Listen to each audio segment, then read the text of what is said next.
So our second speaker will be Sara Fleming. Sara Fleming is an associate attorney at the Boston immigration firm Ross Silverman LLP. She has worked in the field of immigration law since 2007 and focuses on complex business immigration for companies and individuals. She's a member of the Massachusetts LGBTQ Bar Association, the American Immigration Lawyers Association, and recently presented at the 2013 MCLE Annual Immigration Conference. And she'll be talking a little bit more about issues specific to transgender marriages, or marriages involving at least one transgender individuals, as well as non-immigrant visas. Hi everybody. Like Richard, I also spent my law school years at Northeastern and was a member of Queer Caucus. So again, thank you guys very much for having us. It is, again, very exciting to be able to give good news to people and to say, yes, we can do it. So that's great. So I'm just going to talk a little bit about some random topics. One is for non-immigrant categories. So for people with a non-immigrant visa, for most non-immigrant visas, for employment visas, H's, L's, for student visas, F's, for exchange visitor visas, J's, you have a component where your spouse and children can also come in with you as a derivative. Some of these you're able to get employment authorization along with that derivative visa. Some you're not allowed to, and so it seems, I don't think we would have any reason to believe now that they wouldn't be processing these for people with same-sex marriages for partners to have the derivative visas.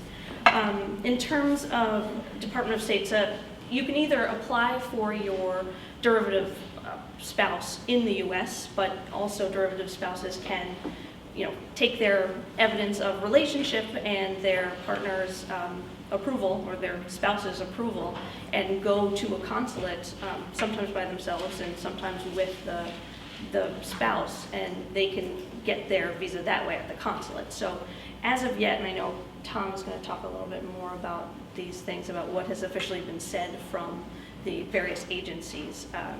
They don't have guidance yet. The Department of State hasn't issued their guidance yet, so I think it would probably be safer for people at this juncture, if possible, to apply with the Immigration Service for the derivative visa instead of just immediately going to the consulate, because I think, since it is still unsettled and they haven't actually come out with saying, yes, this is going to be fine and this is what our procedure is going to be, that it is definitely safer to go with USCIS and have an approval of their own and then go to the consulate and be able to get it that way. Because I think, this is all going to require a lot of education of consular officers. I mean, I think, we're talking many different countries here, and so it's going to be a lot of change in the way that these things are processed, and so it could be a little bit more difficult at this moment without the guidance to go straight to the consulate. So Rich talked on these a little bit, and this is just one of the other things I want to talk about in terms of removal defenses. He talked about cancellation of removal, where now, there are many more ways that you can, defenses to your removal or deportation that have been opened up now that your marriage, if you have a same-sex marriage, is now recognized by the government. So one is cancellation of removal, which you would have to have. Your removal would cause exceptional, extremely unusual hardship to your U.S. citizen or LPR spouse. Another one is you can file a VAWA petition, which is for people who have been abused by U.S. citizen or LPR spouses, and you can file an affirmative green card application. And then you can adjust your status to that of legal permanent residence based on your marriage to a U.S. citizen when you're in proceedings, which can also help you in that situation. There are waivers that you are now could be eligible for, a waiver for criminal issues, the 212H waiver, and then waivers for misrepresentation of fraud can also help you if you're married to a U.S. citizen or an LPR.